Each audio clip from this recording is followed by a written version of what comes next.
કાઠિયાવાડી રસોઈમાં તમારું સ્વાગત છે।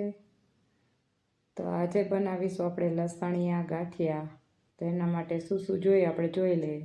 મેં 250 ગ્રામ ચણાનો લોટ લીધો છે, મોણ માટે તેલ લીધું છે 1-2 પાવરા, ફોલેલું લસણ લીધું છે, નિમક, લાલ મરચું, અજમા અને હિંગ।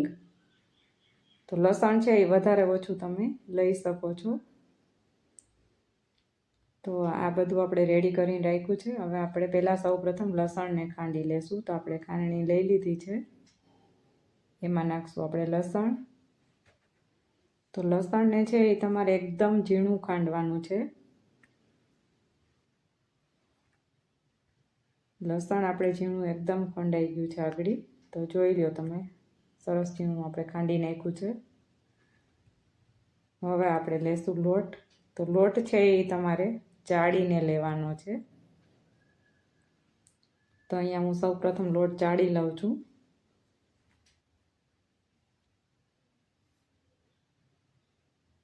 તો આપણો બધો લોટ ચાળીને રેડી થઈ ગયો છે।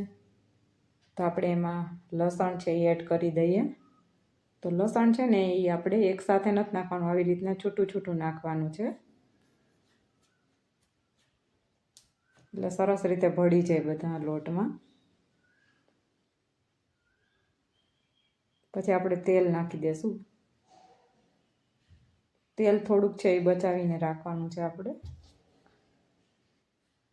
ને બધા મસાલા છે, નિમક, ચટણી તમે તમારા સ્વાદ પ્રમાણે વધારે ઓછું એડ કરી શકો છો। વધારે તીખું ખાતા હોય તો લાલ મરચું છે એ વધારે, અને ગાંઠિયામાં આપણે કલર પણ નાખી શકીએ, બહારના કલરવાળા જે આવે છે ને એવી રીતના, પણ મેં અહીંયા કલર એડ નથી કર્યો।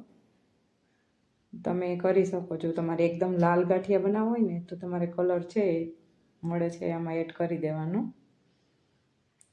પછી આપણે પાણી છે ને એ સાવ ધીમે ધીમે નાખવાનું છે। જો વધારે પડી જશે ને તો તમારો લોટ છે એકદમ ઢીલો થઈ જશે, અને અડધા ગ્લાસથી ઓછો ગ્લાસ પાણી જોઈએ આમાં આપણે, એટલે જેમ જોઈએ ને એમ ધીમે ધીમે નાખતું જવાનું। શરૂઆતમાં તમને થોડોક લોટ ચોટતો લાગે, પણ પછી એ લોટ છે ને બંધાતો જશે એમ આપણા હાથથી છૂટો પડી જશે, અને આપણો લોટ છે એ બંધાવાયો છે। અને જે બને ને એમાં આવી રીતે થોડુંક પાણી નાખીને પછી લોટને આપણે બાંધી શકાય આ રીતે। અને હાથમાં જે ચોટી ગયો હોય છે ને એને આપણે ચમચી અથવા ચાકાની મદદથી આ રીતે કાઢી અને બધું કાઢી નાખવાનો છે। અને પછી આપણે તેલ લઈ લઈને પછી લોટ નહીં ચોટે આપણો જરા કે બંધાઈ ગયા પછી।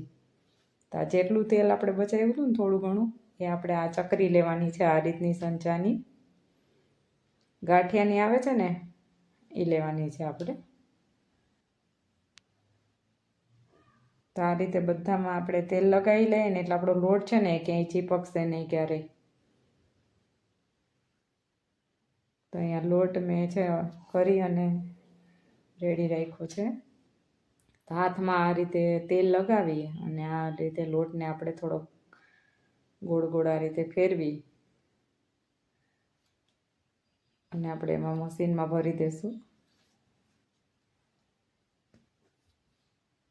લોટ છે એ કઠણી નથી બાંધવાનો અને એકદમ ઢીલોય નથી બાંધવાનો, આ રીતનો સ્મૂથ લોટ બાંધવાનો છે।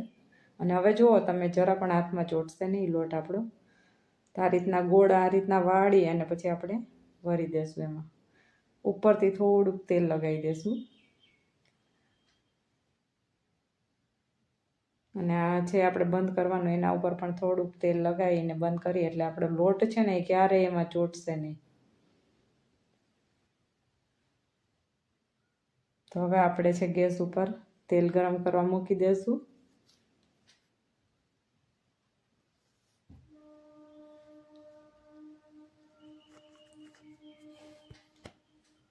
તો ગેસ છે આપણે ફાસ્ટ રાખી દઈએ એટલે ફટાફટ આપણું તેલ આવી જાય। અને તેલ આવી ગયું છે એટલે આપણે ચેક કરવા માટે થોડુંક ગાંઠિયાનો લોટ હોય છે ને એ નાખવાનો, જો ઉપર આવી જાય તો તેલ રેડી આવી ગયું છે। તો આ રીતે આપણે પહેલાં તેલને ચેક કરી લેવાનું, પછી જ ગાંઠિયા નાખવાના। તો આપણું તેલ છે એ હવે કમ્પ્લીટ આવી ગયું છે।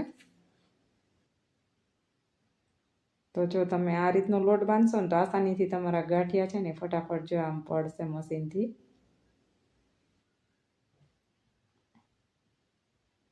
અને પછી મશીનમાં આપણે ગાંઠિયા છેલ્લે પાડીએ ને ત્યારે એક આટો ઊંધો ફેરવી અને પછી આપણે લોટને કાઢી લેવાનો. અને આ રીતે ફરશે નહીં આસાનીથી, એટલે મેં અહીંયા ચાકાની મદદ લેવી પડે છે આરે. તો તમે જુઓ આ રીતે ચાકાની મદદથી હું ગાંઠિયા છે એ ઉલટાવું છું. સેવ હોય ને તો ગોળ ગોળ જોઈન્ટ રહે, પણ ગાંઠિયા છે ને એકદમ છૂટા પડી જાય તમારા. અંદરથી પોચા અને બહારથી સરસ ક્રિસ્પ ગાંઠિયા બનશે મસ્ત. તમે પણ ઘરે એકવાર જરૂરથી ટ્રાય કરજો. આ રીતે ગાંઠિયા બનાવવાનું એકદમ સરળ રીત છે. અને આમાં સોડાનું ને એવું કોઈ માપ હોતું નથી, એટલે ગાંઠિયા બધાયથી સરસ જ બને. તો તમે પણ તમારા ઘરે જરૂરથી એકવાર ટ્રાય કરો કે કેવા બને છે અને કેવા લાગે છે, અને તમે કઈ રીતે ગાંઠિયા બનાવો છો એ પણ જણાવજો, એટલે અમે આગળ એ રીતે બનાવીએ. તો આ રીતે જો આપણા ગાંઠિયા છે ને એ છૂટા પડી જાય. ગાંઠિયા છે ને એ ભેગા નહીં રહે, જોઈન્ટ ગાંઠિયા રહે નહીં ક્યારેય. ગાંઠિયો છે ને એકદમ છૂટો છૂટો થઈ જાય તમે પાડશો એટલે. આવી રીતના બધા ગાંઠિયા છે એ તમારે પાડી લેવાના છે. તો 250 ગ્રામ લોટના જ મેં પાડ્યા છે. તો આપણા બધા ગાંઠિયા રેડી થઈ ગયા છે એકદમ મસ્ત. તમે જુઓ સરસ રીતે થઈ ગયા છે. તમારાથી પણ આવા સરસ જ ગાંઠિયા બનશે. તમે એકવાર જરૂરથી ટ્રાય કરજો. Thank you.